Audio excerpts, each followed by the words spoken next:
Caros amigos e amigas, bem-vindos ao programa Cenários Agroecológicos da Rede Josué de Castro, uma parceria entre a Rádio Fiscar, de São Carlos, a Rádio Estúdio Difusora de São José do Rio Preto, Agromusical de Araraquara e Rádio Comunitária Balafon de Ingoré, na Guiné-Bissau. Hoje nós vamos receber em nosso programa o professor Mário Ramos Ribeiro, doutor em Economia pela FEA-USP, professor da Universidade Federal do Pará. Seja bem-vindo, professor Mário Ramos. Muito obrigado, Jader. É uma alegria estar aqui. Eu já conhecia, eu tinha ouvido falar desse projeto maravilhoso que você está com os seus amigos aí coordenando, e fico muito contente de vocês terem chegado aqui da Amazônia, né? É uma coisa muito boa a Amazônia se integrando ao Brasil, certo? Culturalmente, intelectualmente, cientificamente, fisicamente. Ainda não, mas vamos chegar lá, se Deus quiser. Obrigado, Maria Tereza, que está aqui, professor Jorge, Oeste, muito obrigado pela alegria de poder conversar com vocês aqui da planície. Muito obrigado, professor Mário, pela sua generosidade e por participar desse programa de rádio. Nós gostaríamos de perguntar, primeiramente, professor, quais demandas contemporâneas o senhor tem percebido nos dias de hoje? Olhando para a conjuntura brasileira, a partir aí do estado do Pará, esse importante estado da região amazônica. Cada um de nós aqui poderia levantar uma demanda. Eu, por exemplo, já até comentei sobre o envelhecimento populacional. Isso. O professor Jorge Wisch teria, provavelmente, numa palavra, mais uma demanda, a Maria Tereza, outra demanda, e os ouvintes também, cada um deles se lembrariam de uma demanda nova que tem surgido. Quais o senhor destacaria, professor Mário? Obrigado. Olha, a primeira, a mais urgente, é que a Amazônia, me disse muito bom, que alegria estar com vocês, 64% do território brasileiro, 30 milhões de habitantes, é mais ou menos alguma coisa como o Canadá, em termos de população, né? Se você olhar um pouco ali para a Península Escandinava, também é a mesma coisa. Aqueles países bem da área do norte, bem frio, é considerado o maior ativo do planeta, e você tem aqui um nível de pobreza excruciante, né? Você tem regiões aqui do interior da Amazônia, são 5,5 milhões de quilômetros quadrados, é uma região enorme. Se colocarmos a Amazônia pan-americana, assim, vamos ter 47 milhões de habitantes, né? Então, aquelas terras lindas do Peru, até lá, que lá nasce o Rio Amazonas. Nós temos embaixo de nós o Saga. O Saga é o maior aquífero do mundo. Você achava que era aquele, quando foi descoberto há pouco tempo, o Saga, que é o sistema aquífero Grande Amazônia, né? Ele tem a água potável para abastecer o planeta por 250 anos. Então, você vê que, em termos de valor de ativo para a humanidade, né? A economia, o valor é tudo aquilo que eu tenho que hoje, no futuro próximo, vai me dar. Eu espero alguma coisa dele. Porque se eu não olhar com essa expectativa, ele não é um ativo para mim. Mas quando o mundo diz que isso aqui é o maior ativo, porque o mundo olha com expectativa de quê? De retorno. Ou seja, daqui tem muita coisa para se dar ao mundo. Então, a primeira coisa é o seguinte: nós não estamos abrasileirados. Ponto 1. Totalmente queremos ser abrasileirados, né? Mas a Amazônia está meio fechada culturalmente, né? Ela quase que se basta um pouco. Isso não dá para a economia. A economia precisa troca de conhecimentos e uso de vantagens comparativas, integração de cadeia de valor.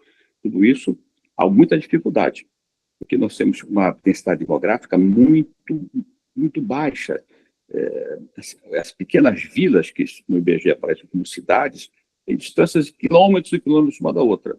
Então, um efeito positivo que você tenha, que a gente chama de externalidade positiva, uma invenção, de uma inovação numa cidade, que quando você pegar, por exemplo, em Copenhague, ela rapidamente chega numa outra cidade ali da própria Dinamarca, ou chega na Noruega, ou chega em toda, vai para a Holanda.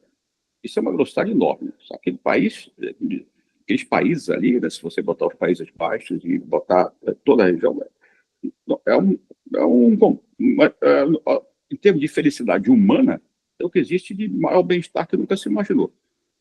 E eles têm esse fenômeno que o Paul Romer, quando ganhou o prêmio Nobel, identificou bem. Há um crescimento endógeno neles. Esse é o chamado crescimento econômico dos economistas. Então, a segunda coisa que está acontecendo aqui, falei a primeira, a segunda é que a Amazônia, depois da COP30, nunca mais vai ser a mesma. Nunca mais. Ou ela vai ser terra de ninguém, e terra de ninguém desse tamanho não existe, alguém domina essa terra, ou ela poderá ter algum tipo de retorno para a sua própria população, que hoje não tem, mas será se integrar. Ou a gente vai ser integrado ao Brasil, ou a gente vai se entregar pelo Atlântico a algo, né? Quem puder fazer o comércio. E o comércio hoje internacional, digital, é muito fácil você fazer um comércio com qualquer um desses países. E, sobretudo, porque a pauta que vem das Nações Unidas aqui é uma pauta, eu vou depois explicar, não é o Acordo de Paris. O que vem aqui é o fake Paris. Todas as ações que estão existindo, houve um acordo lindo, maravilhoso, quase lindo, maravilhoso, mas está lá em Paris, ficou. Né? Ele não chegou às políticas econômicas, de ação econômica internacional, que ele se propunha a fazer, estão correndo paralelamente. E quem conduz é a União Europeia. E nós estamos aceitando, hoje eu li aqui, eu não tenho nada contra a ONG, viu? Eu conheço ONG maravilhosa.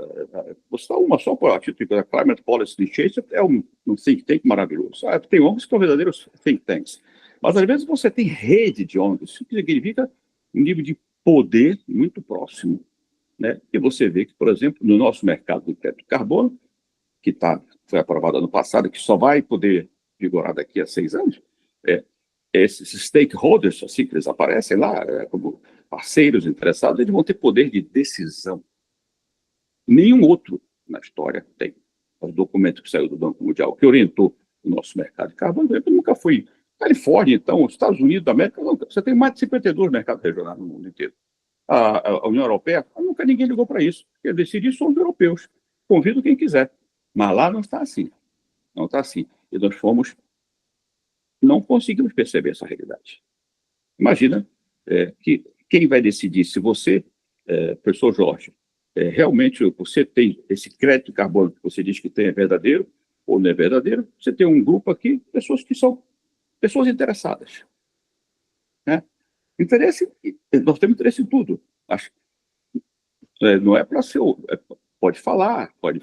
Agora, ter poder de voto, de veto, numa coisa que é tipicamente brasileira, isso é, como eu ver, um grande fracasso com a econômica nossa. Então, essa segunda realidade aqui veio pela área da questão da economia climática, que no Brasil nunca ligou muito para isso, não. Tanto não ligou que está deixando o fake Paris acontecer. Tanto não ligou que, em 92, quando houve a Convenção Quadro, né, é como se fosse assim, uma constituição, olha a constituiçãozinha do mundo, a convenção. E essas conferências, como a COP20, COP30, COP não sei o quê, COP Paris, não, essas são como se fossem as leis complementares. E esses outros acordos, o Rule Book de Paris, o livro das regras, ou que outros, não, isso aí são enforcements, são decretos. Essa escalinha que a gente tem no nosso ordenamento, que os países têm no seu ordenamento jurídico, normativo, que tem na Constituição Federal Brasileira também, como foi concebida pelo o Mário Covas, quem cuidava disso, Ulisses Guimarães, a sua assessoria entendeu que você deveria ter partido maior para o menor, fechando, né? Toda a programática. Assim, também a questão dos acordos internacionais. Hoje um balanço que é feito 30 anos depois mostra que todos fracassaram. E aí o que aconteceu? Como sabiam que ia fracassar, se fala no Acordo de Paris, mas nunca ninguém leu o Acordo de Paris. Nunca ninguém viu. A gente vai comentar isso, porque isso aí é uma coisa que tem um custo para o Brasil gigantesco, do qual nós não estamos preparados. E o outro é essa economia da digitação, né? Então, a economia digital, perdão. A economia digital, ela tem novidades muito mais na área de serviço do que na robótica, que a gente está pensando. Ela vai ser muito mais forte ali do que na robótica. É como está começando a se configurar, né? E essas redes, esses serviços, como você tem o Mindset, tem o OpenAI, que dá o ChatGPT, aí tem o Grok lá do X, né, do milionário lá, e tem o DeepSeek da China, e isso aí que está hoje no computador de qualquer pessoa, no celular de qualquer pessoa.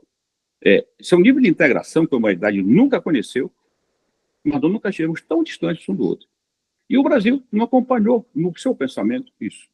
Isso ficou fora. Imagina como é que você despreza 64% do território. E você vai chegando, nós não temos sequer.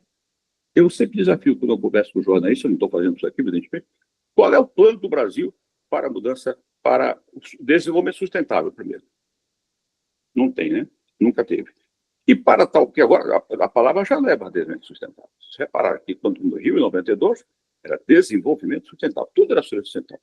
Aí mudou para quê? Mudança climática. Qual é o seu climate policy? Climate policy virou a palavra de ordem. Qual é o do Brasil? Pode fuçar. A COP30 está, pode fuçar, vai na internet. Você não tem um plano, um programa de política pública para a Amazônia, para o maior ativo e sim o mais cobiçado do planeta, e pelo qual querem pagar uma pechincha, que o Banco Mundial está propondo, que se pague a gente não encher a paciência deles, e passaram esse documento ao governo federal, chamando de memorando, né? E isso ficou assim, digo, então a gente vai fazer o nosso plano? Não, você entra no Twitter, como é que chama? X, né? Você entra no X, está lá o Banco Mundial, a propaganda de quanto se deve pagar pela Amazônia. É pela Amazônia ou como é que é? É uma licença? Como é que é? Quando você lê o documento, você diz, uau, que coisa medíocre, né? Que coisa medíocre. O Banco Mundial participou disso. Mais medíocre foi a nossa reação. Então, nós estamos tão contentes com esse crescimento medíocre, ou então é um crescimento voo de galinha, né? Que a gente está habituado já com isso. E a gente vai ser protagonista na COP30. Protagonista de quê? Só sou protagonista de patetice, porque não tem, vou falar, não tem nenhum plano. E a União Europeia está trazendo não só um programa grande que vai mexe com a região amazônica, mas como também lançou toda uma legislação paralela que se aplica à região amazônica, citada na lei, né, que está retroagindo a 2020, e nós não. Então, se as coisas que estão assim grandes a gente não vê, que dirá as coisas pequenas. Então, isso me deixa um pouco pensativo. Eu não estou desesperançado nisso, não. Estou pensativo se nós estamos realmente tendo uma visão correta do que está acontecendo. Então, só essas três frentes. O primeiro, como o Jada colocou, como a gente enfrenta essa questão do tarifaço? Dedicou, como o diagnóstico errado. Segundo, a questão da mudança climática. Eu não tenho um plano nenhum. Certo? E o terceiro, a economia digital. Não tenho um plano nenhum também. Professor... Pode falar. Estou falando, sabe, como o plano não é um plano. É uma autarquia. Obrigado, professor Mário, por o senhor levantar esses pontos fundamentais de demanda. Nós gostaríamos, professor Mário, que o senhor falasse um pouquinho mais para nós sobre a COP30, que ela está aí às portas, né? A gente ouve na televisão, nos jornais, que é uma demanda muito grande por infraestrutura. Teve o preço dos hotéis, das diárias, né? Até a realização do evento demanda muito das autoridades locais alguns investimentos, não?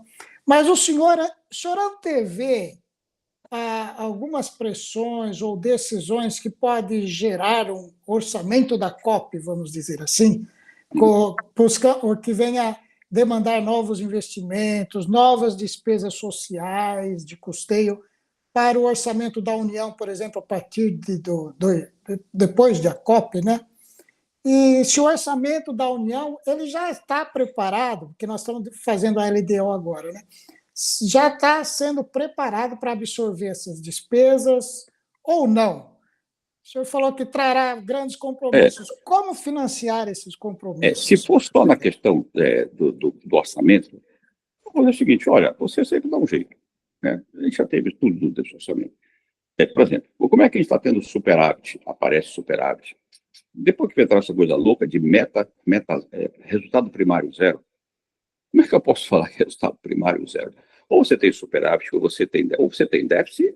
Agora, zero é porque ele está mirando, tá, as bandas, né, do intervalo. Então, se eu pegar uma banda, mas, veja, as bandas, eu dou assim, olha, eu vou ter que ter 1%, digamos, 1% do PIB. Vamos supor que seja isso, uma imagem. 2%. Então, digo, podendo variar de 4 a 1, de 3 a 1. Esse de 2 para 1, de 2 para 1, de 2 para 3, essa faixazinha aqui, é para acomodar choques, coisas não pensadas que surgem. É para uma eventualidade. Mas eu pegar e jogar para baixo, apostar na borda, não, eu vou fazer o máximo e vou sobre. O resultado primário é zero. Esse é que eu estou me preocupando. Isso não é uma coisa. Então, eu quero dizer o seguinte: no papel, o que o governo tem feito? Ele tem tornado algumas coisas jurídicas, né? E significa que, do ponto de vista jurídico, ele estaria protegido, os gestores estariam protegidos. Né? Não haveria aquele risco do impeachment, como houve com o presidente Dilma, que não fez as alterações jurídicas e praticou o ato e a economia reagiu. Mas a economia não reagiu não porque não fosse política, porque qual for o nome que você dê para esse negócio aí, por exemplo, agora mesmo, os gastos gerados com toda a proteção do tarifácio não terá o impacto. Né? Gastos gerados com. De vez em quando, algum gasto diz assim, não vai ter. Por exemplo, os precatórios. Não, isso nem. Ok, tudo bem. O contador não vai registrar isso, ou não vai. Perdão, o contador não vai registrar, mas não vai ter um impacto econômico, ele vai registrar conforme a lei vai mandar. Certo? Mas o impacto econômico vai acontecer. Não é porque eu digo que não. Olha, se eu jogar essa bola aqui, né, ela, 10 pedradas, mas está na minha alçada, eu posso jogar 10 pedradas. Não quer dizer que porque está na minha alçada e a lei me ampara, que você não recebeu 10 pedradas na cabeça. Então, o gasto ocorre. Então, a nossa lei de DO e orçamento são as coisas mais desmoralizadas que existem historicamente. Isso começou praticamente em 2016, quando se tornou muito fácil as emendas parlamentares. E aí se percebeu que, na época, não se percebeu a possibilidade de impeachment por você quebrar a lei. Mas agora se pode dar impeachment, então manda, faz alteração e se tornou inócuo na economia. Não vai se tornar, vai ocorrer o impacto. Não vai haver, não vai receber a sanção, não vai receber a punição quem descumpriu a lei, porque a lei agora lhe permite. O acordo, o decreto, o que quer que seja alterado, permite que você faça isso. Se vai fazer isso, então, tudo bem, está dentro do programa, mas economicamente é inadequado. E aí isso se reflete como que é? Porque você não tem como tirar dinheiro da água. Então a dívida cresce de forma acelerada, e quando a dívida cresce de forma acelerada, o credor olha, qual é a garantia do credor? Eu estou vendo que você tem riqueza, mas cadê o resultado primário dele ali? Ué, não tem. Não, mas tem, está escrito aqui. Não, mas é porque ele não contou. Aí o que ele faz? Ele faz o que eu faço, que todo economista faz. A gente depura, né? Vamos ver qual é o efetivo, qual foi o estrutural. E aí a gente verifica que cada vez é um número diferente, cada vez você tem uma alteraçãozinha aqui e acolá, e você não tem como, você perde uma coisa importante da economia, que é a previsibilidade de como a economia está caminhando. Porque você tem um improvisador. Esse improvisador, você sabe o rumo dele. Ele vai sempre improvisar para gastar mais. Então, qualquer que seja a questão no orçamento específico da COP, não é a grande preocupação minha agora, porque, do ponto de vista, como eu digo, orçamentário jurídico, isso vai ser absorvido de alguma forma, ou se volta no tempo e muda a LDO depois. Isso já aconteceu, né? Então, sempre você vai ter uma... O problema é saber o que será feito, porque não dá para adivinhar, para poder conformar isso juridicamente, dar uma forma aceitável juridicamente, mas o que vai impactar na economia. O que vai impactar, vai. Porque tem um elefante grandalhão dentro da piscina das crianças. Entrou um elefante na piscina das crianças. A piscina das crianças chama-se poupança. Ele espirrou a poupança para tudo quanto é lado. A outra parte ele bebeu, botou a tromba enorme dele lá, bebeu tudo. E as crianças podem ter o risco de se mergulhar, não ter água ou bater cabeça. Claro que a taxa de juros do Brasil, antes de qualquer movimento, ela já fica elevada. Nós já temos uma poupança geral no Brasil muito menor do que a taxa de investimento. Vamos imaginar, você tem mais ou menos 14%, 12%, 13% de poupança, formação bruta de capital fixo, se você tem uma demanda por investimento em torno de 20%. Bom, já está negativo, né? Negativo, então já sai daqui. Você tem mais demanda por recurso do que recurso por oferecer. Aí, dessa pouco recurso que tem, você vai e joga, o elefante joga a tromba, entra na piscina das crianças, puxa a água, e a piscina é pequenina, a taxa de juros que vai sobrar vai ficar grande. Aí o que você faz? Você, por lei, diz, este mercado não vai valer a taxa de mercado. Eu coloco por lei. São chamados mercados crédito direcionado. Uma coisa gigantesca no Brasil. Então, o que acontece? A política monetária do Banco Central, para conter o impacto inflacionário, ela tem pouca potência. Se ela conseguiria resolver em 6 meses o problema, ela vai levar 1 ano torturando. Por que a gente chegou aqui até agora? Por conta disso, né? Nós estamos com uma taxa de juros praticada, mais ou menos, o Roberto Campos, ele elevou, x faça ele, ainda em 2022, era Bolsonaro o presidente. Lá em fevereiro, ele subiu a taxa de juros. E essa taxa de juros ficou praticamente todo o 2023. Quando ele sai, eu acho que é 2023, 2024, ele ainda tem que fazer mais uma subida. Se não, aqueles 230 bi que foram colocados na LOA, lá no começo do governo, teriam explodido o país. A pessoa diz assim, tá aí, rapaz, vocês estão tão mal-humorados, jogamos 230 bi, nada aconteceu. Sim, o Campos manteve a taxa de juros alta. Imagina se ele tivesse cedido. Teve fuga de capital, hiperinflação, estagflação. O que acontece? Tanto que a pressão era com o Campos, como se acontece a pressão em cima do Galípolo.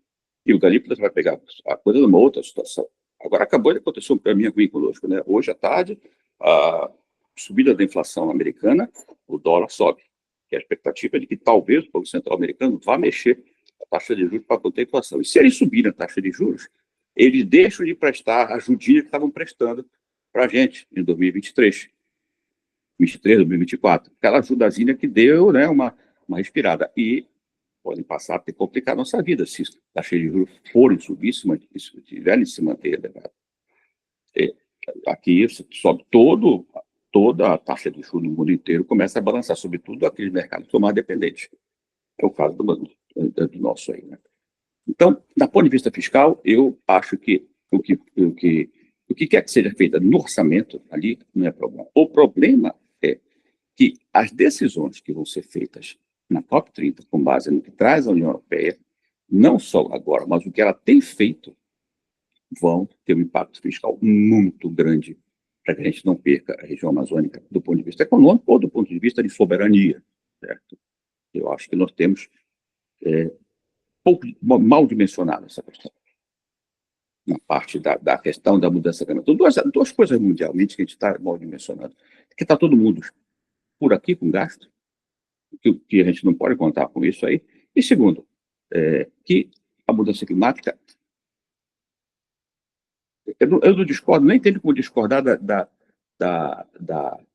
um diagnóstico de climatologia, de que tem um aquecimento global, ou que nós estamos em processo de aquecimento global. Eu não questiono isso. O que eu posso questionar é a política econômica que se está fazendo para combater o aquecimento global.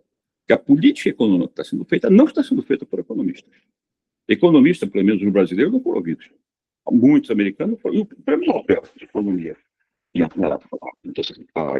aquecimento global, o William Nordau, sequer também foi ouvido. Ao contrário, foi banido da rede social, porque eles não interpretaram direito o artigo dele. Interpretaram erradamente. O que ele estava dizendo era uma coisa, interpretaram de outro jeito, e simplesmente não foi ouvido. Isso era a coisa mais natural do mundo. Olha, estamos discutindo a mudança climática, tem um prêmio Nobel de Economia. Vamos receber aqui nas Nações Unidas o professor William Nordau. Não deixa o homem falar aqui, porque se ele falar aqui, vai ser um problema.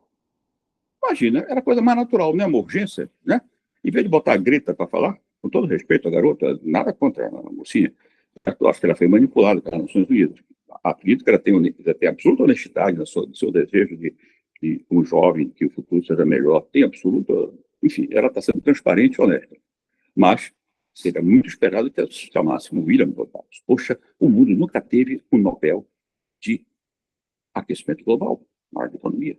Mas nós temos um, é o norte-americano, que está estudando isso aí. Dizem que ele era louco quando ele começou a estudar isso, nos anos 80. Ficou doido, esse cara. Mas não estava, né? Só que ele discordou da política econômica de Kyoto, discordou da política econômica de Paris. E aí está banido. E eu, como economista aqui da planície, né, como a jungle economist, né, economista da floresta, eu estou dizendo o que está sendo feito não é bom para cá. Isso aqui é muito além de Belém do Pará. É um grande ativo do Brasil que tem um preço infinito, né? É fácil até demonstrar matematicamente isso, é quase infinito o preço da Amazônia, o valor da Amazônia, e vão perder por displicência, olhar para o próprio umbigo. Isso é uma coisa muito triste, muito triste. Não sei se vamos continuar falando de COP30, se falar, só quero dar por que eu digo que tem um fake Paris? O Paris fake é que está correndo. Quando surgiu o Acordo de Paris, 2015, Paris tinha 3 grandes canhões. Eu dizia, poxa, os canhões de Paris. Reconhecendo a culpa de que geraram o aquecimento global, já em 92, na convenção, na Constituiçãozinha, haviam reconhecido isso, já em 92, eles colocaram que os países, um princípio fundamental, responsabilidades comuns, porém diferenciadas. Responsabilidade comum, todos temos de combater. Diferenciadas, porque cada um contribuiu de forma para o aquecimento global. Pagar mais, outros talvez até não podem fazer nada, né? Então, fizeram as relações, veio o anexo 1 e o não anexo 1, na linguagem diplomática, assim, né? Você não vai dizer os ricos e os pobres, né? Então, anexo 1, os países ricos, os países em desenvolvimento. O não anexo 1, os países pobres, os paupérrimos ou em desenvolvimento, ou aqueles que, como bem dizia o Celso Furtado, são países subdesenvolvidos, porém industrializados, no caso do Brasil. Nós estamos lá listados. A convenção, essa constituiçãozinha, ela foi para o presidente Collor de Mello, né? Mudou a capital para o Rio de Janeiro, isso foi assinado, foi ratificado no Senado. Ela vale até hoje, nunca foi revogada. E lá, nós estamos no anexo 1, significa que nós não vamos fazer gasto com a nossa política de mudança climática. Nós estamos na relação dos países em que não devem fazer gasto. Por quê? Por quê? Hoje é considerado como uma coisa fazer caridade. Não. A razão era climática. Quanto tempo dura uma molécula de dióxido de carbono no ar? Bom, há muita confusão lá por 2008, disseram que era a vida inteira. Bom, o fato é que hoje, né, a Nature fez um artigo lá,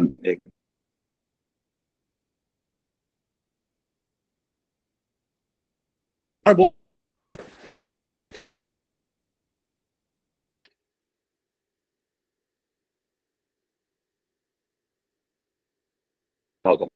Que é o órgão técnico que estuda a questão. E ele vai trabalhar mais ou menos assim.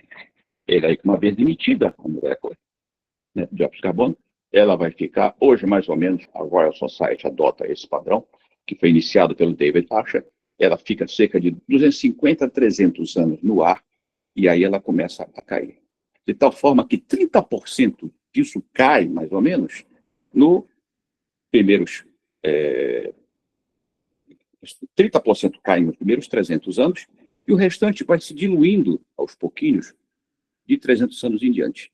E até sabe Deus, quando Deus quiser. Então, se você fizer mais ou menos hoje o modelo das Nações Unidas colocam, significa que quando a COP30 estiver ocorrendo, 65% mais ou menos de moléculas de dióxido de carbono que tiver ali, um pouquinho menos talvez, porque hoje tem mais países do que, vamos botar 50%, foram geradas 300 anos atrás. Geradas na Revolução Industrial. As que foram geradas pela região amazônica é do período de queimada, agora aqui. que também precisa ser qualificado. Agora, mais recente, né? Mas isso é fluxo. O que está atrapalhando não é o fluxo, é o estoque, porque é o estoque que impede, certo, que ali você tem dióxido de carbono, que a radiação quente saia. Então, a radiação quente fica e provoca o aquecimento. É o estoque que fica, estoque de vapor d'água, de dióxido de carbono, os 6 gases, praticamente do que fica só é o estoque no estoque é praticamente o dióxido de carbono e o vapor d'água. E agora está surgindo, veja como assim você não sabe nada sobre isso, né? Agora a grande está aparecendo um jeito. Não, o metano é pior. O metano é pior, no sentido de ser mais tóxico. Porém, ele tem uma queda muito mais rápida. Mas os novos estudos dizem, olha, apesar disso, eu tenho que olhar para ele, porque ele pode ser. Ainda não há consenso nisso. Alguns climatologistas dizem, olha, nós estamos subestimando uma coisa séria.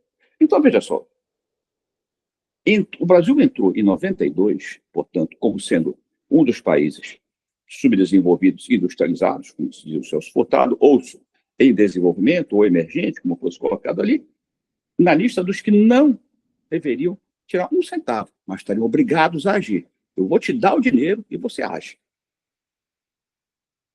E não foi, por favor, como eu disse, é porque já passado de lá para cá, o que, uns 30 anos, ainda tem toda essa quantidade aí, que volta 65%, menos que eu digo, porque tem mais países, eu vou chutar aqui, 50% do estoque é de dióxido de carbono emitido anos atrás, 300 anos atrás. Cerca de 300 anos atrás, ou de 300 anos para cá, vamos chamar assim. Então, é uma questão de climatológica. Então, reconheceram isso e disseram, opa, nós, os países, né, do anexo 1, vamos fazer isso. Quando chegou em Paris, esse negócio não estava muito claro, nada se fazia. Quando foi em Copenhague já se falava isso, diga-se, e que reclamava-se isso. O Obama foi lá, não botou dinheiro algum. Obama botou os Estados Unidos de Paris no final do mandato. E o Trump disse, você vai votar para comer o meu orçamento? Sai. Da mesma forma, o Biden agora voltou logo, mas quando foi da sua saída, ele separou 4 bi, que estariam no orçamento. No orçamento que o Trump iria executar. Também disse, não, por que você não executou no seu? Tira. Então, estamos fazendo garantia com o chapéu dos outros. E o homem laranja lá disse, não, de maneira alguma, comigo não, certo? E veja só, então, que situação estranha, complicada essa aí.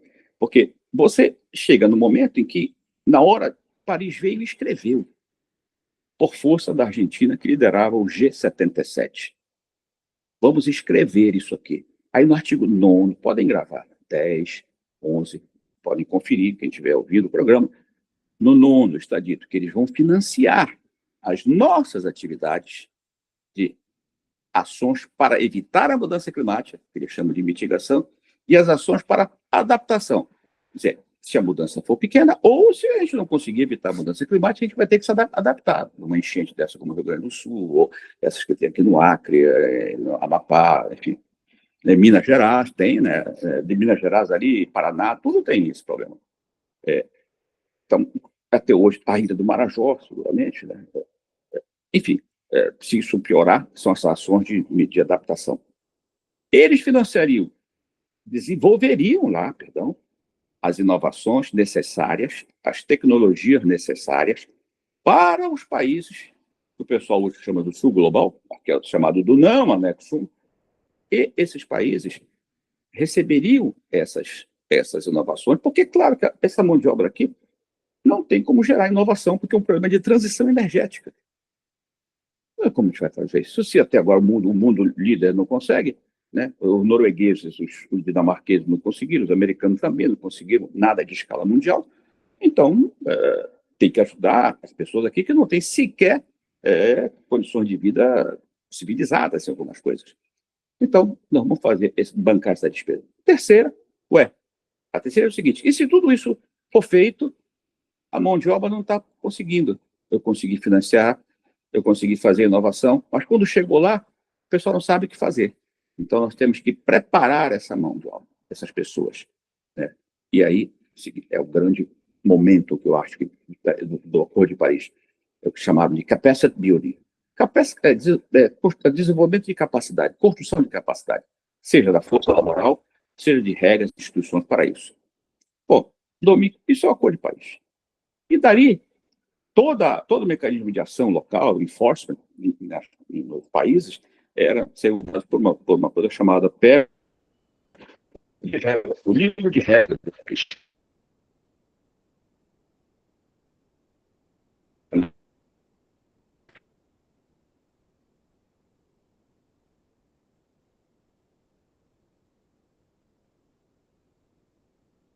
Foi feito. Mas pensa que isso foi suficiente para desanimar? Não, senhora. Alguém deve ter dito para a gente, isso não vai funcionar nunca. E já tinha gente dizendo, porque não existe um presidente do mundo. Como é que você vai ordenar? Os americanos não querem, não querem fazer esse negócio. Né? E aí, então, alguém é mesmo. Então, vamos fazer o seguinte, vamos... como que a gente vai fazer isso? Ficou aquela, né? E aí, vamos tocando. Pronto, começou a tocar, eu no papel, Professor, Pois não. agora nesse finalzinho, um pouco a internet ficou um pouquinho, falhou, a internet falhou um pouquinho. Eu vou aproveitar esse break na sua resposta, que está muito interessante, e vou pedir ao professor Jorge, ver se o professor Jorge quer fazer algum comentário a respeito dessa fala, ou se ele tem alguma pergunta para colocar para o professor. Mas nós entendemos perfeitamente o impacto do Acordo de Paris e o que era prometido e que não veio, né? Que se fala, cadê os recursos? Aí veio o fake Paris. Por legislações feitas lá que estão aplicando aqui. A lei anti-desmatamento, esse órgão, né, European Deregulation, que começa a fiscalizar a partir de 2020, e ele tem o seguinte: tem que ter o selo. Nada de desmatamento, zero desmatamento. Se não tiver o selo, não pode entrar. É o Carbon Border Adjustment. Ajusta na borda, na fronteira. Então, isso vai valer? Eles sabem que vai. Ora, isso não passou pelo acordo. Não passou pelo acordo. Fala em financiamento pelo acordo. Tem um mecanismo próprio para isso. Não passou. Existe, sim, ações voluntárias. Noruega quis fazer aqui na Amazônia, mas fez do jeito dela, não do jeito que está no acordo. E assim vai. É verdade. Professor Jorge Luiz. Bom, depois dessa aula, né, que nós estamos tendo aí sobre toda essa grande confusão, né, que é o aquecimento global, que está deixando todo mundo meio maluco, né, porque ninguém tem uma resposta concreta, ninguém tem uma solução que seja, de fato, olha, essa aqui a gente pode recomendar, né, se já é uma discussão, é muita discussão. Mas eu quero, viu, Mário? Eu quero, vamos dizer assim, abaixar a bola para um terreno meu aqui. Sim, né, não, eu tenho a parte micro, né? Você falou muito da macro, eu trabalho mais com a parte micro, vamos dizer assim. Mas eu trabalho com população, com gente, né? Eu faço pesquisa com seres humanos, faço pesquisa aí, eu tenho uma empresa, inclusive, de pesquisa de mercado, só que a gente faz pesquisas com a população, para saber o que ela pensa, o que ela acha. E eu percebo, e os dados que nós temos levantado ultimamente, por exemplo, só agora em 2024, nós fizemos pesquisa em 44 municípios aqui da região do estado de São Paulo, né, para tentar entender o que é que passa pela cabeça da população quando se fala em aquecimento global, quando se fala em ODS, quando se fala nesses problemas, grandes problemas que a humanidade está vivendo, aquecimento global, o que passa pela cabeça deles, né? O que é que eles acham? E aí a gente percebe o seguinte, que, né, uma grande parcela da população está realmente preocupada com essa questão do aquecimento global, desses desastres, né, que a gente está vendo acontecer, não só no Brasil, mas no mundo, né, a questão aí das enchentes, aí né, dos terremotos, né, dos vulcões, etc. Isso aí que está acontecendo e que mostra que realmente nós estamos numa fase em que o planeta está reclamando. Então, aí os historiadores até comentam aqui, né, que não tem mais como você não levar em consideração o ser humano, né, impactando o planeta. É muito dispar, né, esse aumento que teve, né, nessas catástrofes todas pela presença do homem. Você não tem mais como negar isso aí, né? É negar demais a coisa. Mas a gente percebe que a grande maioria da população ainda, embora preocupada, mas ninguém sabe o que fazer, porque ninguém entende bem isso. E pela tua fala, né, dá para entender, porque se até os dirigentes, né, até o pessoal que aí vem lidando com essas questões climáticas a nível de nações, de países, né, de ONU, etc., esse pessoal ainda não deve ter muitas dúvidas a ponto de passar para a população, né, vamos dizer assim, resposta um pouco mais simples, né, e que explique o que está acontecendo para que a população entenda. Ou seja, a linguagem ainda está muito. É como falar assim: olha, o planeta está morrendo, a culpa é da população, mas só que está morrendo por quê? Né? Qual é vamos dizer assim, o que nós, a população, precisa fazer, né, numa linguagem simples, para que a população realmente abrigue, né, essas ideias todas e as soluções e lutem, né, cada um fazendo o seu papel, cada um na sua, né, no seu habitat, cada um no seu lar, cada um no seu emprego, né, também contribua para, né, para melhorar a coisa. Estou falando da micro, né, vamos dizer assim, né, da microgestão da coisa aí. Ou seja, parece-me que todo mundo fala muito de coisas grandes, esquece do pequeno, do miúdo, sendo que o miúdo reunido, né, que poderia fazer uma grande força, uma massa poderosa, né, para pressionar as coisas acontecerem de uma forma mais rápida. Então, eu percebo que existe uma lacuna aí que não está sendo devidamente trabalhada, né, e que precisa ser trabalhada. Eu gostaria de saber a tua opinião a respeito disso. Sim, essa é a parte fundamental. Isso está tão mal informado, e como veja, não há uma coordenação, não é uma coisa concertada. Existe um movimento que chama-se a Grande Concertação pela Amazônia. Uhum. Aparentemente, seria para a questão da mudança climática. Mas veja só, em 92, nós tivemos a Convenção da Biodiversidade. Então, nós temos regras de jogo diferentes para... E COPs, as conferências das partes, também tem momentos diferentes para tratar da biodiversidade e para tratar da mudança climática. Mas o que está acontecendo? Todas as vezes que você vai discutir a mudança climática, não tem regra do jogo, porque Paris está morto, está lá, é um museu, né? Já está empalhado, ficou em Paris, dá para ver Paris, tem lá, você pega na internet, não tem nada que decorre de Paris. Então, no vazio, o poder que ele faz, não existe isso, ele entra, ele toma conta. Então, ele provoca, portanto, essas desinformações, porque eles agem de forma diferente. Então, tem entendimento diferente. Cada um tem o seu programa, cada um tem o seu projeto. E a pergunta é, para onde os canhões de Paris que não atiraram estão mortos? Onde estão atirando os parões do fake Paris? Certo? Eles estão apostando muito na desinformação. Será que alguém seria capaz de fazer isso? Não sei. Vou dar um exemplo aqui, que não mostra que não é só a população pequena, não. Em 2018, a Jane Fonda, uma mulher esclarecida, uma artista internacional, né, uma atriz conhecida, filha do Henry Fonda também, uma pessoa, né, todos os dois contemplados como Oscar, atores reconhecidos, liderou uma passeata em Manhattan porque o mundo ia acabar em 12 anos. Isso foi em 2018. Porque uma das metas, se você falar assim, até 2030. Então, quando chegou 2018, 2018 aconteceu o seguinte, o órgão técnico das Nações Unidas detectou um erro seu. Ele dizia que não podia passar o aquecimento de 2%, de 2 graus, perdão. Aí ele disse, não, gente, estou errado. Ele não pode passar de 1,5. Aí todo mundo, enquanto nós estamos com 1. Meu Deus, até 2030, o resultado, aquela passeada, temos 12 anos para o mundo acabar. Isso saiu nos jornais.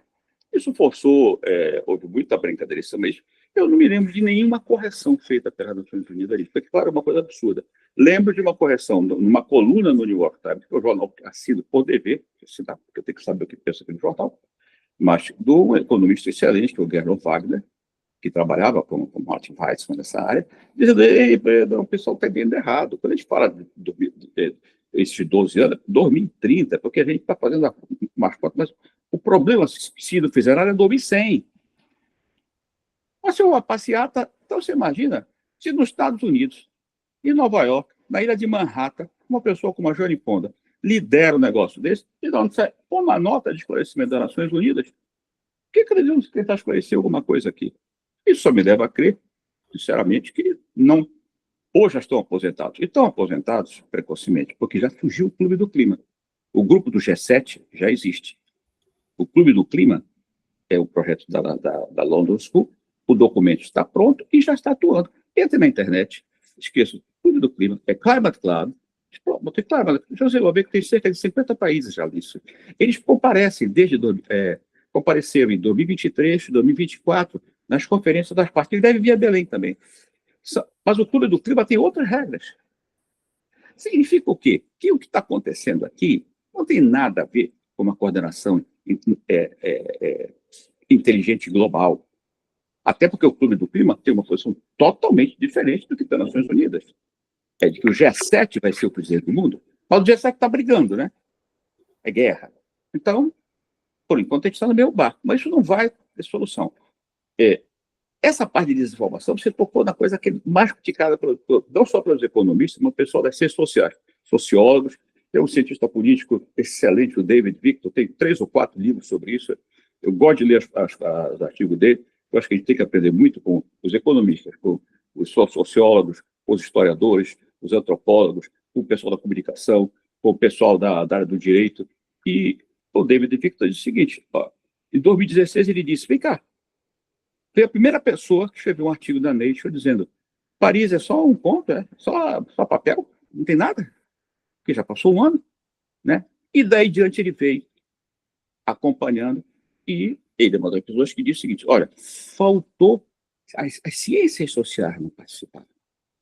Eu vou dizer mais, todos os campos, tem dois grupos, relatório 1 e relatório 2, Working Group Number 1, Working Group Number 2.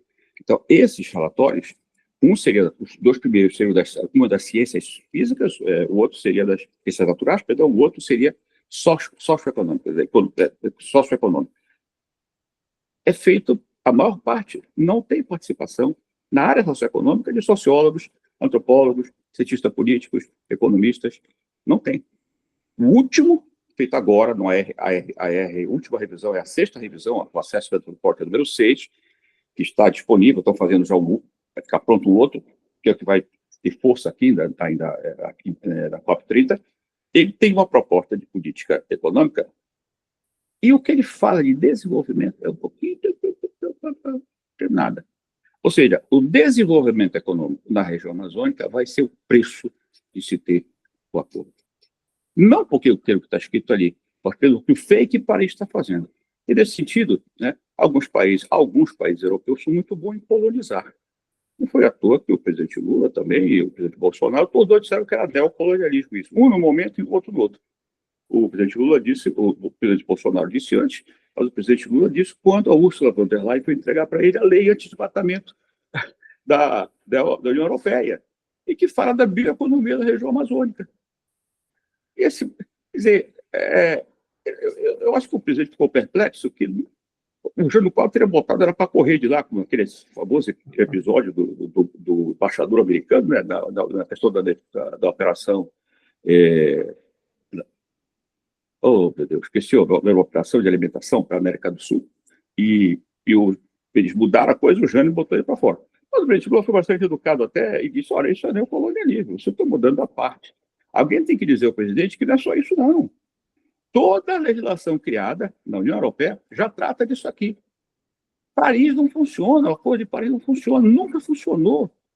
Nunca funcionou, só pode funcionar, os juristas dizem que são as chamadas condições, as pré-condições de existência do Acordo de Paris. O artigo 9, 10 e 11.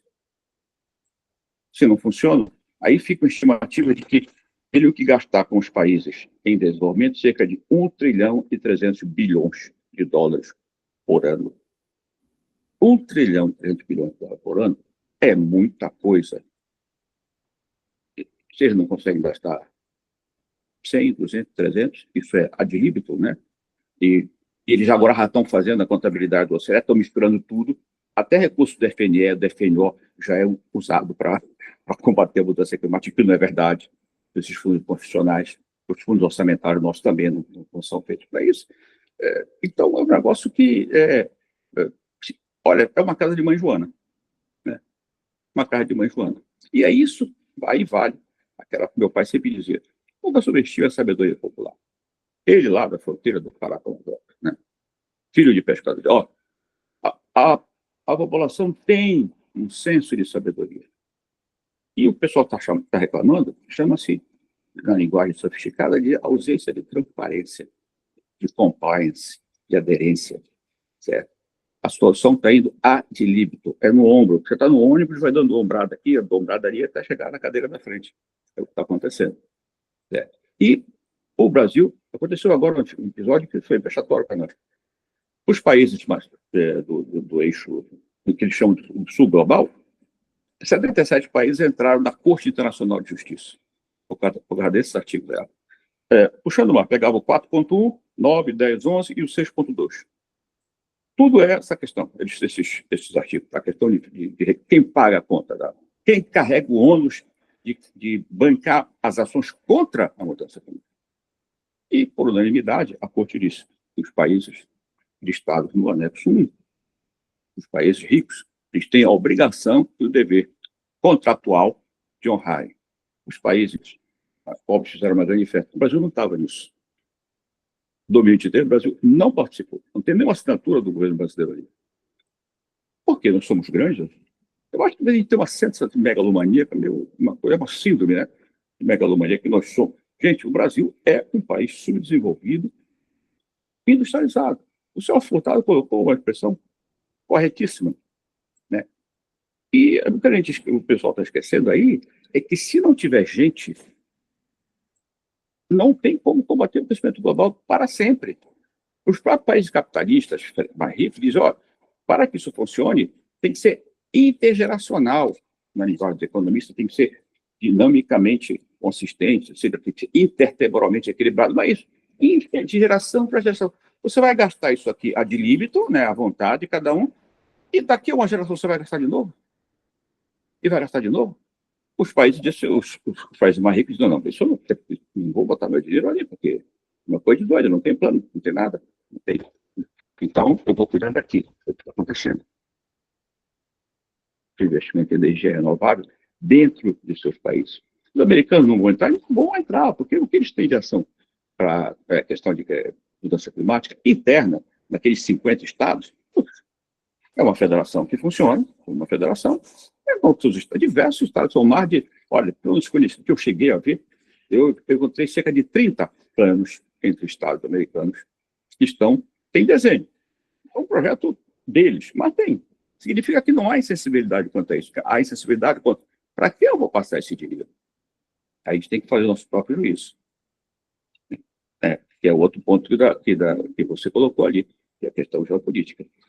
Então, o tarifaço do Trump, que nós vamos combater agora com 30 bi, com reintegra, que é talvez com devolução de impostos, perdão, você vai dilatar o prazo de impostos, algumas coisas você vai devolver, o negócio do reintegra. É um plano de ocasião que está sendo apresentado como se fosse uma coisa de lucro que permanentemente a gente pudesse usar como uma situação absolutamente transitória. Porque a gente dá, mas até que eles mudem de ideia. Não é isso. É a história do que a Yellen, lá do governo Biden, dizia, é o nearshoring, friendshoring. Eu vou negociar nearshoring com quem estiver perto. E o friendshoring com quem for meu amigo. Isso não foi o Trump que disse. Isso está no discurso da 23 de julho de 2022 da Janet Yellen, que era a secretária do Tesouro, e que disse, nós não temos recursos. Agora está na hora de mudar a configuração. Por quê? Ao contrário do que se imaginava, não se esperava, surgiu a guerra da Ucrânia, aumentou o que era só uma hostilidade com relação a que o Obama tinha, digamos assim, de tentar puxar o pessoal para cá, para os Estados Unidos, contra a China, aquele programa que eu falei do insourcing, né? Insourcing America Jobs. Colocando, tira o outsourcing, né? Vai para lá fora. Vamos fazer o insourcing, vamos trazer para dentro os empregos americanos. Vamos trabalhar, volta as empresas para cá. Empresas americanas estão lá fora. Volta a trabalhar aqui dentro. Esse era o programa do Obama. Aí eles chamavam também de reshoring, né? Reshoring. E tinham diversos nomes, mas tudo é isso a mesma coisa. 87% em 2024, 87% do que tinha na Índia voltou. Estava tocando ainda na passagem do Biden. Então, o que aconteceu? Isso apenas chegou ganhou seu momento, né, seu grande impulso, quando o Partido Republicano, através do Trump, e apoiado por eu não quero isso assim nessa lentidão, porque vocês estão nesse enrola-rola. Então, eu posso dizer que não tem razão. Isso é uma questão de política deles, né? O que eu estou dizendo é que essa é a questão que não está sendo percebida pelo governo brasileiro. Nós ficamos mal na foto com esse namoro com a China, com o namoro com dançar de rosto colado com o Putin, né? Permitindo que ficasse aqui um inimigo visceral dos americanos, o Irã, ficasse aqui 45 dias num porto do Rio de Janeiro, e pode procurar no YouTube, o general americano, que é o nome dela, lá no YouTube, dizendo que nós, em janeiro de em março de 2023, dizendo nós descuidamos da América Latina. Não pode ter comunista na América Latina. Né? E aí o que acontece? Tem o BRICS para acabar com a moeda, não sei mais. Ora, isso parece uma coisa meio adolescente, sinceramente. Está faltando adulto nesse jogo. Está faltando adulto. É claro que o presidente tem todo o direito de dizer eu gosto mais disso, gosto mais daquilo. Mas ele dirige, nós somos... A metade da população é bolsonarista, outra metade não é, para falar do ponto de vista de opinião política. De opinião sensata, tem muita gente boa do lado dele lá. Tem, pessoa muito boa. Mas ele não está ouvindo essas pessoas. Né? O grupo do Tesouro, o economista do Tesouro, o secretário do Tesouro, são excelentes. Os economistas do Banco Central são excelentes. O pessoal não está tendo espaço para ouvir.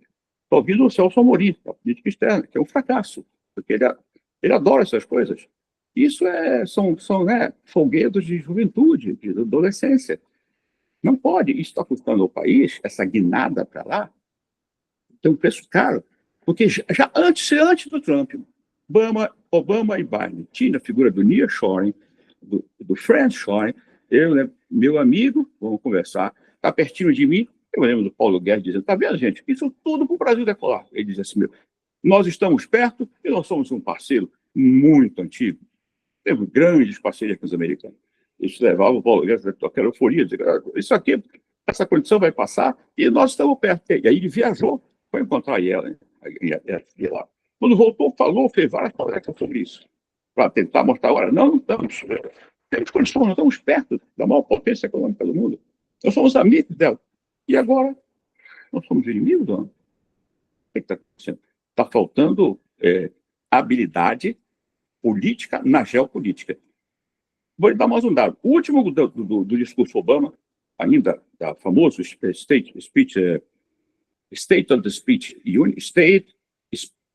State of the Union Speech, né? Situação da União, né? O discurso que ele fazia, pela primeira vez aparece no discurso do Obama, numa área de economia, aparece a parte de riscos geopolíticos. Já estava lá, 2013. Então, nesse ponto, não se iluda o presidente. Republicanos e democratas se unem. Essa guinada não agrada nem democratas, nem agradar o Bernie Sanders. O Bernie Sanders está um sujeito fora do lugar dele. Né? Aquele senador que tem uma ideia, ele consegue ser mais esquerdista que o próprio Lula. Nossa, ele é um senador, ele não dirige a nação, né? E se ele sentasse naquela cadeira, ele não ia conseguir fazer. Ele ia entender que tem instituições ali. Fazer uma mudança de instituições assim, é aquilo que nós conversávamos outro dia, você junta uma crise fiscal com uma crise institucional, meu Deus, é o pior dos mundos. Então, eu não tenho otimismo com o plano, porque o plano é um plano de onipotência, o plano contra o Trump. A mensagem dele de plano soberano é uma mensagem populista. É uma mensagem que não. Isso não tem a ver com soberania. Isso é um plano de sobrevida. Né? E quando ele chama soberano, a palavra está errada. Ele diz assim, olha, eu quero uma autarquia. O Brasil está dizendo que o Brasil vai ser uma autarquia. Isso tudo é sinal errado. A geopolítica, os embaixadores, se tivesse um bom embaixador, Olha, eu gosto muito do André Lá, o embaixador que é o presidente da POF, o André Lá Correia. Tem uma habilidade impressionante. A atenção dele, viu? É um grande embaixador. Sensibilidade com que ele toca as coisas. Me parece uma pessoa muito preparada e o homem certo no lugar certo, na hora certa. Mas na política externa, o presidente está mal assessorado. E controlar essa emoção tem que ter alguém que possa o Oswaldo Aranha do Getúlio. Quando o eixo, aliados achou que o Getúlio estava dando aquela guinada para se aliar aos nazistas, o Oswaldo Aranha levantou e disse: não tem isso. Não. E nas Nações Unidas girou toda aquela situação e teve com o Getúlio e convenceu o Getúlio de que parasse com essa habilidade. E os submarinos americanos já estavam aqui. A base que tem aqui em Belém, alguém vier com a visita, visite a base naval. Aqui, a base aérea, perdão, foi construída por conta disso. O serviço de inteligência dizia que nós iríamos aderir, ficar com o beijo, porque a Argentina já estava próximo do Mussolini. E já estava querendo botar os judeus que estavam aqui na Argentina para fora e devolvendo os judeus. Então, isso é na sutileza. Então, o meu cenário de política econômica diverge um pouco dos meus colegas, porque eu acho que a gente fala muito assim, dá para fechar o orçamento, vamos suportar de despesa tal, não sei o que. Isso é contabilidadezinha para férias de padaria. Com todo respeito, é importante. O cientista sabe que isso aí está sendo feito por base de alteração de lei. O professor Marcos Lisboa fez um belíssimo artigo na Folha de São Paulo, citando cita um por um das medidas que foram artificialmente jurídicas, mas que foram inócuas economicamente, porque foi feito aqui. Então, a pergunta, os três problemas. Estamos preparados? Temos espaço fiscal para enfrentar a questão da mudança climática? Não, porque não temos sequer plano. Se você perguntar quanto custa, não sabe. Se perguntar, cadê o plano do governo? Não tem. Se tem, não deveria estar oculto até agora. Já deveria ser um plano debatido, o Congresso deveria ter discutido, porque ele tem impacto orçamentário, como você lembrou muito bem, Gabi, né? E de longo prazo. Porque também tem uma intrusão, essa sim, uma invasão da nossa soberania, a que a União Europeia está fazendo. E que lá na legislação dela, ela está se referindo a ações aqui, se ela é signatária do Acordo de Paris. Ela está dizendo o quê? Não vale o Acordo de Paris. Eu legislo o que eu quiser. E, olha, eu não quero. Pronto, não quero. Então, esqueça o Acordo de Paris. É uma declaração de não quero saber. Né? É isso que um amigo meu, que é professor dos Estados Unidos, disse: olha, os americanos sabem que a União Europeia faz o que quer. Então, o investimento é todo aqui. Todo aqui. Né? É todo aqui. Eles têm lá gás natural, eles têm o fracking agora. Né? Os ambientalistas não gostam. Paciência, eles não podem fazer por 100%. Mas eles têm o fracking. Tem petróleo, né? Também um compromisso com as outras gerações futuras. Não tem que ter um pouquinho de petróleo para poder gerar uma energia que não seja petróleo. A gente não vai conseguir ter uma energia se não tiver dinheiro para fazer pesquisa. Tem que ter, vai consumir alguma sujeira ainda, né? Mas isso tem plano lá. Esses estados, por onde você vai, por onde você tem plano. Não tem o plano federal, né, do governo federal, mas você tem a política climática de cada um. E você tem mas não temos aqui do governo federal. E os estados e municípios não têm condições para fazer isso. Porque envolve uma área de ação que fica fora até do escopo profissional dos estados e municípios. Então não tem recurso para isso, não tem recurso para aguentar a briga do tarifaço, porque está economicamente errado o diagnóstico, não é um problema comercial, o problema é geopolítico, é reconfiguração geopolítica. Os europeus chamam para isso de Geoeconomic Fragmentation, fragmentação geoeconômica. As cadeias de valor, um contraste, fazer o exame de contraste, há contraste na gente, e aí vai falar, tem uma oclusão aqui, tem uma oclusão ali, né? Vai aquilo lá, pelos vasos circulantes. A pandemia fez isso, ela entrou, e aí quando fez um mapa, as cadeias de valor estavam aqui, outra função aqui, fechado aqui, e aí entra a guerra do Oriente Médio, que piorou as coisas, porque essa tem um interesse americano pesado, porque tem investimento russo ali naquela região, e a posição do Irã, Israel ali está um pouco longe, mas o Irã financia o Hamas, financia o Hezbollah, financia o TIS, quer dizer, e por que nós fazemos relações comerciais piratas? Porque não dinheiro vira por quê? Isso não tem muita explicação, né? Você ir à posse de uma pessoa mirando, isso são sinais ruins. Ruins, resultado. Esse é o preço que nós estamos pagando por ações infantis. Ações infantis. Está faltando adulto na história. E, então, o diagnóstico é errado. Você imagina. Isso não quer dizer nada. E nota, o empresário percebe isso. O empresário percebe, a população pequena percebe isso, sabe que tem alguma coisa que está... esse caso me engana, né? É que fica o pensamento, né? E a terceira grande frente, que é a frente contra a economia digital, nem se ouve falar no Brasil. Olha, existe uma figura, que eu coloquei conversando com o Cabra outro dia, há um livro de um economista chamado Richard Baldwin, uma delícia, economista top, né? Richard Baldwin. O livro dele trata sobre a questão da inteligência artificial e a mudança, é o maior tipo de estudo dele, né? Integração econômica, mudança na integração, as fragmentações. E ele encontrou uma figura interessante. Fala-se muito hoje da figura do imigrante, né? Porque o imigrante vai gera desemprego, gera desemprego aqui, mas ele também, o empresário, o custo dele é menor, aumenta a eficiência da gente, enfim. Eles, calma, estão falando do robô. Isso, não. O problema é esse. O problema está na área de serviços, não é na robótica. Robótica tem problema, vai ter problema na inteligência artificial, que vai desembarcar no Brasil em 5 anos no máximo. Na área de serviços, você tem a figura do telegrante. Não é o imigrante, é o telegrante. O telegrante é o seguinte, é aquela empresa que está no Paquistão e tem uma empresa americana que faz trabalhos, digamos, de advocacia, né? E ela faz um outsourcing, ela contrata outros escritórios para fazer americano, e de repente ela desconfia para lá. E se eu contratar ela no Paquistão? E ela contrata e cai. O que aconteceu? Aquele telegrante tirou o trabalho de empresas americanas daqui, mas ela está lá no Paquistão. Por exemplo, que ele dá, um exemplo concreto, né? Ele abre o livro contando essa história, dramatizando um pouco, para chamar a atenção do leitor, depois vai listando as coisas que estão acontecendo. E isso, quando você junta com a robótica, isso é uma velocidade rápida. Então, a grande proposta para os economistas que trabalham em economia mundial, pensa o seguinte, os países e o mundo têm que pensar agora num outro problema. E aí coincide até com o Papa Leão XIV, né? A primeira encíclica dele vai ser sobre a inteligência artificial e seus problemas sociais. Ele lembra a figura do Leão XIII, que criou a doutrina social da igreja por conta dos problemas da Revolução Industrial, a revolução da economia digital.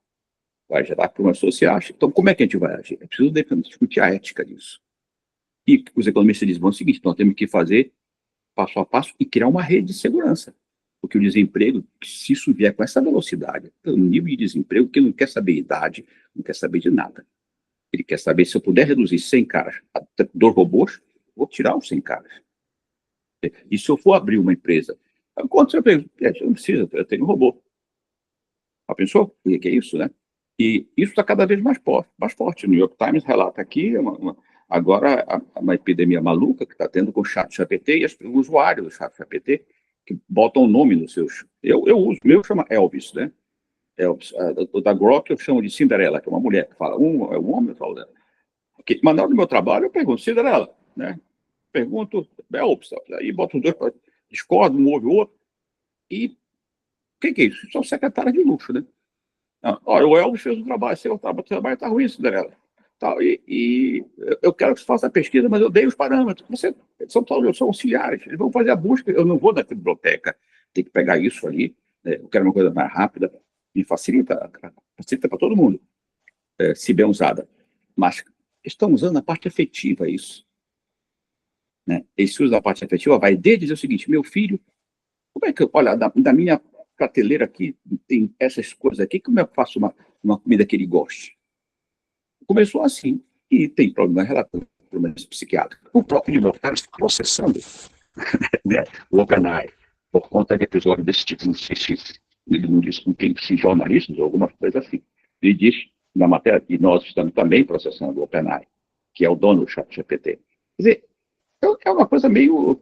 E no Brasil, a gente não tem nenhuma estratégia, não só para integrar a cadeia de... Veja só, na Índia, na Ásia, se você entrar no Asian Development Bank, você está na Índia, você tem políticas digitais para inclusão, políticas públicas e economia digital. Está cheio disso aqui assim.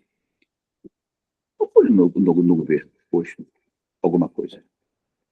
Você tem de pesquisador, mas política pública guiada pela inteligência artificial, políticas públicas acompanhando a economia digital. Não tem. No Amazonas, isso seria fantástico.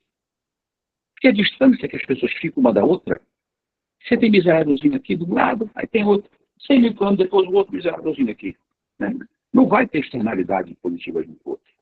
Mas se você tiver política pública por economia digital, né, tecnologia digital, você pode fazer uma coisa melhor. Isso está ausente na COP30. Isso não fica fora de nenhuma reunião onde esteve o banco desvendado. Falaram que o BNDES ia fazer isso. Até agora, nada. O BNDES é um catalisador, né? É uma agência de fomento. Ele não tem a inteligência para isso, mas ele é um catalisador. Ele puxa a inteligência, ele volta para trabalhar, para fazer um plano nacional para isso, para combater a miséria. Esse negócio de sistema está voltando com essa piada.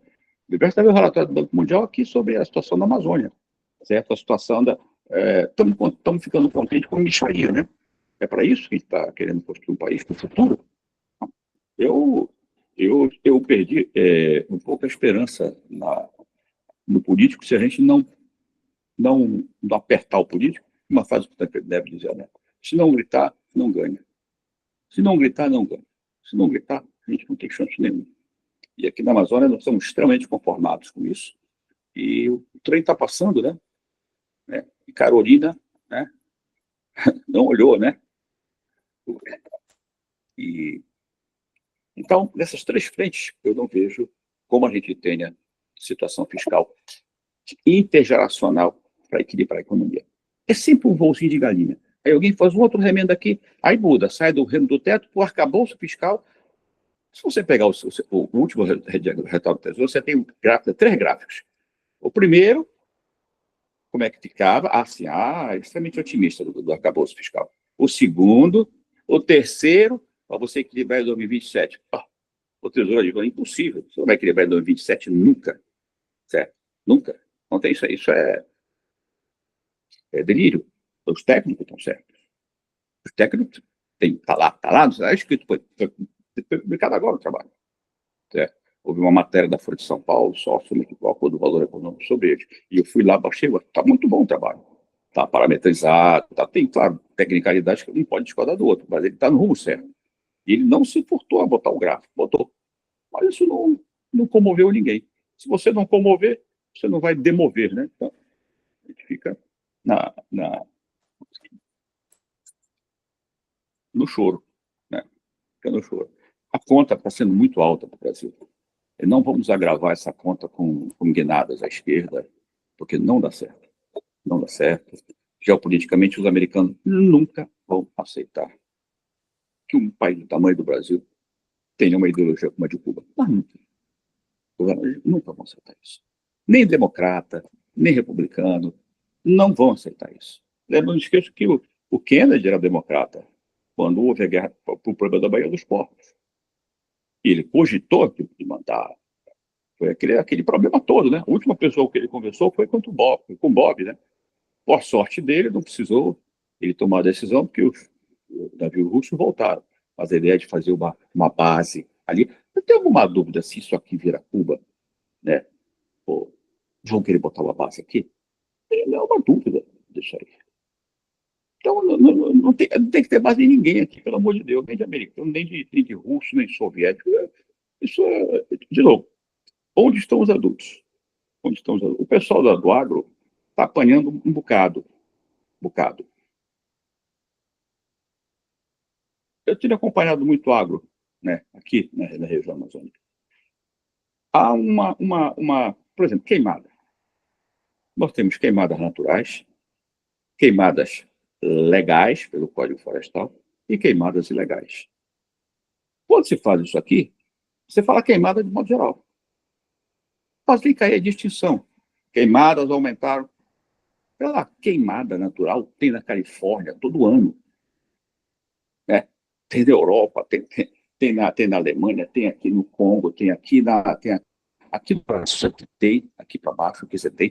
Quer dizer, como não tem? Na Sibéria você teve naquele ano, 2020, 2019, aliás, né, segundo semestre de 2019, a Sibéria teve. A Sibéria chegou a passar da Amazônia um pouquinho. Então, claro que eu não gosto, ninguém gosta de queimada, mas para você enfrentar um problema, você tem que ter objetividade. Dramatizar um problema não é bom para ter uma solução. Isso aconteceu, você dramatizou o problema para poder chamar atenção, mas não conseguiu resolver. Você dramatizou o problema da questão climática, politizou, ideologizou, não conseguiu resolver. E a questão fiscal, você ideologizou para baixo. Não, isso não é problema. Podemos gastar à vontade. Está aí a taxa de juros. Sem vergonha que a gente tem. A taxa de juros, o economista do governo sabe disso, eu acredito, ela não é formada pela Selic, ela é formada ela é uma taxa real, ela se forma no mercado. O Banco Central, nesse regime que a gente chama de inflation target, de metas fiscais, ele é um dedo duro.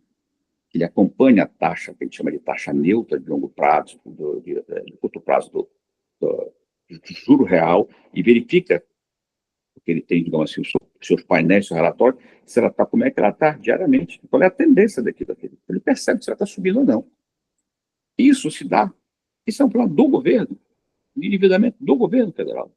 Cada vez que se desconfia que o governo não vai, que aproxima uma rolagem, ele acha que não vai estar legal na rolagem, ele começa a subir aqui. O Banco Central detecta isso e ele não tem alternativa. A gente chama de... você tem duas coisas chamadas... qual é a postura mental, o mental stance do Banco Central?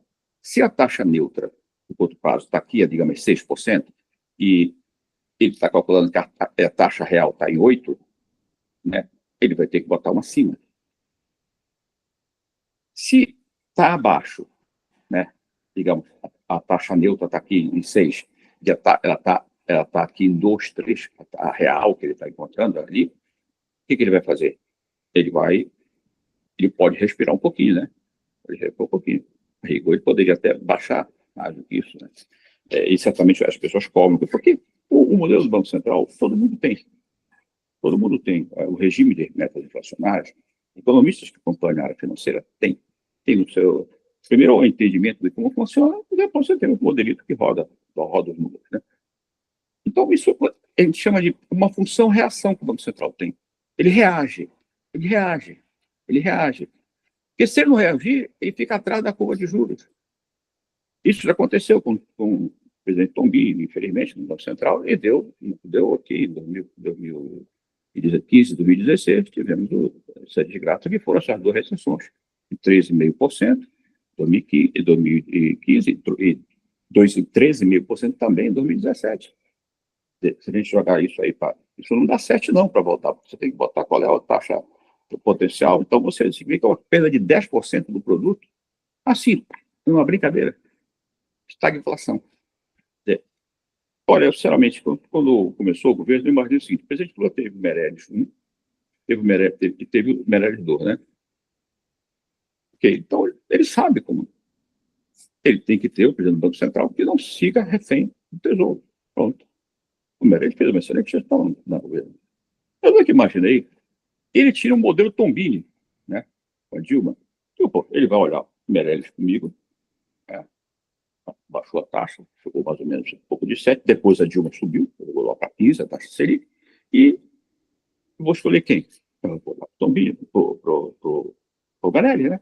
Não, ele pegou um Tombini, apostou no Tombini, e fez uma coisa em termos de política fiscal que nunca foi feita. Quando você junta isso numa economia que está internetizada, globalizada, digital mesmo, está já começando a operar, certo? E que, sobretudo na área financeira, você vê que isso acontece em segundos, né? É rápido, você perde o controle disso aí. Então, não adianta botar a culpa em A, B, C, é um diagnóstico equivocado, diagnóstico infantil. Podia botar o paixão do André Largo Correia, né? Me pareceu, gostei de toda a sua entrevista, da postura dele na COP30, na presidência da COP30. É um homem preparado. Se Deus quiser, a gente pode ter coisa melhor aqui, ele na presidência. Mas na área de finanças públicas, não vejo nenhum sinal. Não há um sinal. Só tapando buraco. Emendando roupa velha, sabe? Emenda roupa velha, rasga de novo. Emenda roupa velha, rasga de novo. Assim funciona. Professor Mário Ramos, muito obrigado. Nós estamos chegando aqui ao final do nosso programa e nós só temos a agradecer pela sua participação e por compartilhar conosco essa tua visão tão rica, não, professor Jorge, nos atendendo aqui nos nossos questionamentos, nas nossas dúvidas, e dispondo do seu tempo, que eu acredito que nós vamos ter um segundo programa brevemente para tratar dessas questões e dar continuidade a partir da fala do senhor. E acredito que ela vai despertar outras perguntas até no nosso grupo, né, professor Jorge? E aí nós vamos voltar a convidar o professor Mário para participar. Olha, eu fico muito honrado, muito agradecido aqui, sobretudo pela região amazônica participar de um debate tão rico e que, como eu disse, tenho que debater com o pessoal de São Paulo, sempre disse isso, sou um paulista de coração, de carteirinha, né? Mas moro aqui na minha terra, né? Sou um economista da planície, da jungle, né? E com os olhos de paulista aqui na jungle, a gente começa a ficar meio preocupado quando a gente vê esse rumo. Mas a gente só tem a ganhar a se aproximar do conhecimento do senso comum que aplica em São Paulo. É uma coisa impressionante. São Paulo é uma cidade muito acima de muitas capitais que você vê no mundo, em termos de cultura, de dinamismo, de inteligência, e isso fica uma coisa muito, muito agradável. E, é claro, essa pauta gigantesca aqui, que parece uma pauta apocalíptica, não acredito que vai ser apocalíptica, porque tem gente agindo, né, para tentar botar, às vezes de forma um pouco exagerada, mas agindo para tentar puxar os pés para...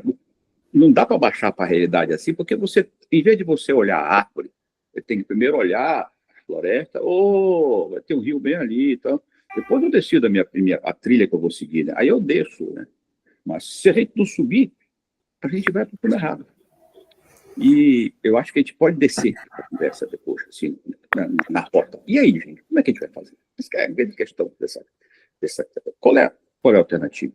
Isso é tudo, né, assim? Ou não tem nenhum desenho diferente aí? Né? Eu acho que tem desenho, sim, tem desenho. E um desenho bem brasileiro. Não tem nada a ver com o americano, não tem nada a ver com o russo, com o chinês. Certo? Olhar, Tancredo chamava de a índole do povo brasileiro. Olha-se a índole do povo brasileiro. E a gente caminha reunindo para ele. Claro que a gente pode ter... Nós não temos 60 milhões de nazistas, 60 milhões de stalinistas. É falsa essa dicotomia que fizeram no Brasil. Eles são fascistas, eles são stalinistas. Não é isso. Né? Não é isso. Nós não estamos numa situação muito boa, estamos guinando um certo autoritarismo. Isso não é bom. Não é bom para nenhum país do mundo. Certo? Mas é claro que o país tem forças normais para viver. Nada que a gente não possa divergir, tomar depois uma cerveja, falar um pouco de futebol. Né? Na academia a gente consegue um pouco isso, né? Mas acho que a sociedade brasileira conseguia bem. Tancredo Neves tinha essa visão, que eu diria que era otimista, mas ele, diziam que era otimista, eu acho que não. Acho que ele era a visão de que você podia trabalhar bem essas coisas. Ô, Mário, você está me lembrando que eu tenho uma porção de parentes meus lá no Japão, né? Uhum. E um irmão meu que estava lá, ele me contou uma vez que ele trabalhava numa fábrica, né? Foi lá trabalhar em fábrica, né? Que na saída da fábrica, né? O pessoal que sabia que o meu irmão era brasileiro, né? Era descendente japonês, mas era brasileiro. Olha, disse que ele cansou de responder para o pessoal, porque o pessoal chegava e perguntava assim, escuta, como é que é a Amazônia, né? Como é que é a floresta amazônica? E o meu povo falou, eu não conheço a floresta amazônica, eu nunca estive lá. Mas como você não foi lá? Então você não conhece o Brasil? Ou seja, ele cansou de ter que responder essa questão, né, de como que a maioria dos brasileiros não conhece a floresta amazônica. Ou seja, então, existe um trabalho todo a ser feito, inclusive, esse nosso programa pode estar colaborando para isso, para colocar o Amazônia, de fato, no mapa do Brasil, né? Ou seja, para o brasileiro de fora da Amazônia. O tamanho de terra, do tamanho de 30 milhões de pessoas, se não for olhar para o bioma, como tanto fala, ninguém fala das coisas, esquece o bioma agora, 30 milhões de pessoas. Tudo bem, esquece os 30, são 64% do território nacional. Equivale a uma barbaridade. E essa água que tem aqui embaixo? 250 anos de água potável. Saga, entra na internet, vê lá, Saga, S-A-G-A, aquífero. Né? Sistema aquífero da Grande Amazônia, que entra também para lá, para as terras da terra. E isso não... É tanta coisa para discutir, por exemplo, essa história do modelo do Banco Mundial. Tem que conversar já com calma sobre isso. O Banco Mundial mandou um memorando do presidente. Né? Eu acho que vale a pena, né? Um novo programa só para a gente falar da Amazônia aqui, né? Você falar bastante da Amazônia para a gente. Precisa ser respondido esse memorando do Banco Central. Ele fala de o quanto gastaria para impedir para a Amazônia parar de queimar. A parte inicial dele é muito boa, em termos de diagnóstico social. Eu acho que são várias pessoas que fazem, mas quando chegou na área da modelagem econômica, aí a coisa começou a dar problema. Eu acho que eles têm problema de governança para um pouquinho além. Pode ser que seja, certo? Mas de qualquer forma ficou muito ruim, porque você não pode chegar a um valor daquele e você só citar. Você vai ver, vou passar para você, o Jada, ele passa para você, ele cita uma página e remete, aí eu vou procurar na bibliografia, aí diz que é um texto interno. Cadê esse negócio? Eu achei, pelo doutor, cheio o negócio que eu acho que pode ter servido. Se foi aquilo, tem que refazer o Banco Mundial.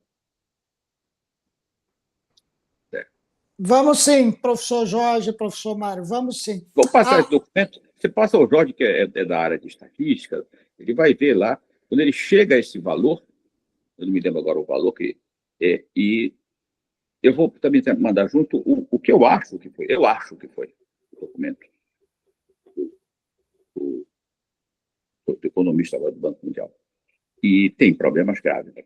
Tem problemas graves. E isso está, olha, o Twitter está adorando esse negócio. Você vai lá no X, o Banco Mundial está lá. Preço da Amazônia, quanto vale a Amazônia? Quanto paga a Amazônia? E aí, com isso, a coisa vai, né? E isso não foi respondido, devia ter sido respondido tecnicamente, sabe? Não politicamente, mas coisa técnica mesmo. O texto se propõe uma abordagem técnica, ele não faz uma abordagem política. O modelo que ele utiliza é um modelo muito usado, mas é usado lá no Pontal de Paranapanema, né? Na Baía da Guanabara, mas não no maior ativo de biodiversidade do mundo. Não para isso. Não serve para isso, não. Obrigado, Mário. Obrigado pela tua apresentação. Foi uma honra, um prazer. Obrigado. Honra minha. Jorge, muito obrigado. Obrigado, professor grande Mário. Conversar com vocês. Uma equipe excelente, né? Bate um papo aqui. Se tivesse uma cerveja na frente aqui, eu acho que eu ia ficar até meia-noite aqui. Eu faço muito isso. Eu chamo agora os encontros virtuais de economistas. Convido 2 ou 3 para bater um papo, boto uma cerveja aqui assim, na sexta-feira. Assim vai, né? Fica combinando. Conversando. Às vezes distribui um paper, working paper, fala do que tinha, mas sempre na brincadeira, uma coisa assim. Muito boa. A Maria Tereza aí, que também me deixou muito contente com a presença dela. Você deu um abraço no Baixa, se encontrar com o Baixa, e chama o Baixa aí para ouvir. Baixa é uma cabeça, viu? Uma pessoa de homem íntegro. Eu gosto quando vejo um professor íntegro. Né? É aquele camarada que defende a sua pesquisa dele, aquele trabalhinho assim. Não aluga a cabeça para ninguém. Né? Houve um colega, mas não é para fazer isso, não. É excelente pesquisador. Obrigado, professor Muito obrigado. Mário, professor Jorge, Tereza. Professor, oi, Maria Tereza. Eu gostaria de terminar a gravação, mas uma palavrinha com o senhor ainda. Seria possível, senhor? Sim, claro. Pode encerrar, sim.